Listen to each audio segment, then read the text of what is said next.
No genuine book has a first page. Like the rustling of a forest, it is begotten God knows where, and it grows and it rolls, arousing the dense wilds of the forest until suddenly, in the very darkest, most stunned and panicked moment, it rolls to its end and begins to speak with all the treetops at once. Boris Pasternak. It is on a June morning in New York City that the baobab trees speak to me. I haven't been expecting this call, but we have some history, these trees and me. I've had an image of a baobab fixed in my mind for a long time, since I was 17. I was in Malawi for a year teaching English. At weekends, I occasionally went on a road trip with 2 other teachers. It was on such a trip that we came across a baobab tree by the side of a dried-up river. An elderly woman stood on a footbridge, just standing, looking at the memory of the river. Perhaps she was remembering when water flowed. The baobab tree is revered as the tree of life in many African countries. It is at the heart of villages, a source of nutritious food and precious shade.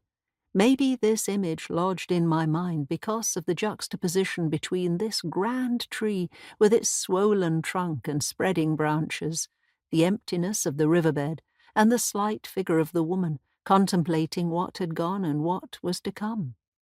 The baobab stores water in its trunk so it can survive times of drought. This was a time when the rains had not come.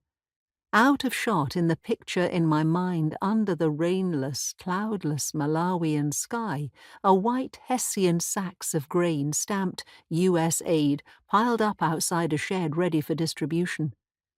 On that June morning in New York City, 27 years later, I leave my apartment on the 24th floor of a building in Lower Manhattan, ride down in a mirrored elevator to the Art Deco lobby, and say hello to the doorman on the way out. I descend into the subway and hustle my way into a crowded carriage.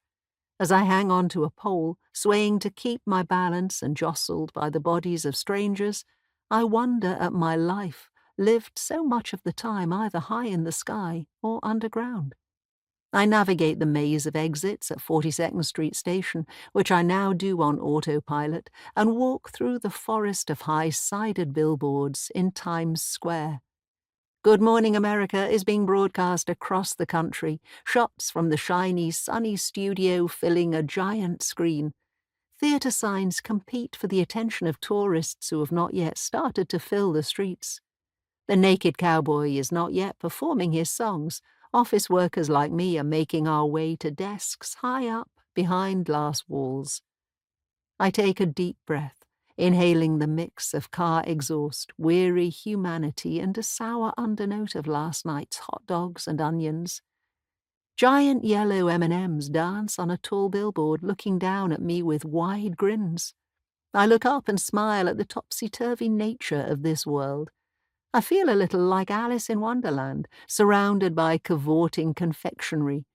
Alongside me at street level, a few skinny trees stretch their limbs skywards, their body clocks no doubt confused by the 24-hour barrage of lights on Broadway. I enter the office through the clunk of the revolving doors, which keep the ice cold of the air conditioning in during the summer and the ice cold of the New York winds out during the winter. I click my way through the security turnstile and wait for the elevator, and it's stopping at all floors, particularly when you're running late for a 9 a.m. call journey. I am first into the alcove of an office that I share with 2 colleagues, with a straight-shot view back down to Times Square. I open up my emails. A headline in a newsletter jumps out at me. Giant African baobab trees die suddenly after thousands of years. I read the story beneath the headline. Researchers are attributing the sudden collapse of the baobabs to climate change. I feel a gripping in my heart and grief for these baobabs that are dying. I think of their presence at the center of village life and the impact on the people who live with them. If these 1,000-year-old trees that have lived through many cycles of drought are dying because of climate change, then what does this tell us about the severity of the crisis that we are facing?